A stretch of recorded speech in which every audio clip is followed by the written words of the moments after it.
கோடீஸ்வர தம்பதியர்கள் தங்களுடைய 200 கோடி ரூபாய் மதிப்புள்ள சொத்துக்களை பொதுமக்களுக்கு நன்கொடையாக வழங்கிவிட்டு துறவற வாழ்க்கையை மேற்கொண்ட சம்பவம் குஜராத்ல பரபரப்பா பேசப்பட்டு வருது.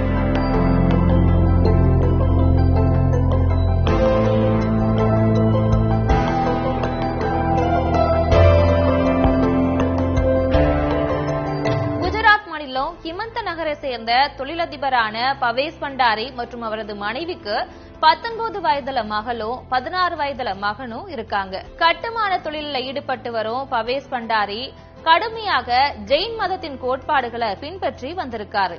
இந்நிலையில கடந்த 2022ஆம் ஆண்டு அவருடைய மகனும் மகளும் துறவற வாழ்க்கையை மேற்கொண்டிருக்காங்க.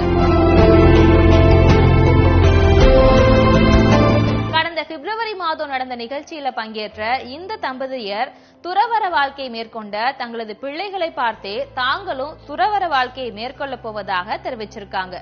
செல்வ வாழ்க்கையை துறந்து ஆன்மீக வாழ்க்கையில ஈடுபட போவதாக தெரிவிச்சிருக்காங்க. இந்நிலையில தங்களுக்கு சொந்தமான 200 கோடி ரூபாய் மதிப்புள்ள சொத்துக்களை மக்களுக்கு நன்கொடையாக அளிச்சிருக்காங்க.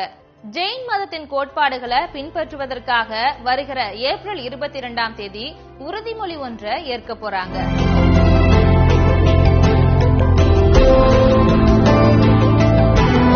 அதற்கு பிறகு அனைத்து குடும்ப வாழ்வையும் துறந்து துறவற வாழ்க்கையை மேற்கொள்ள போவதாக அறிவிச்சிருக்காங்க.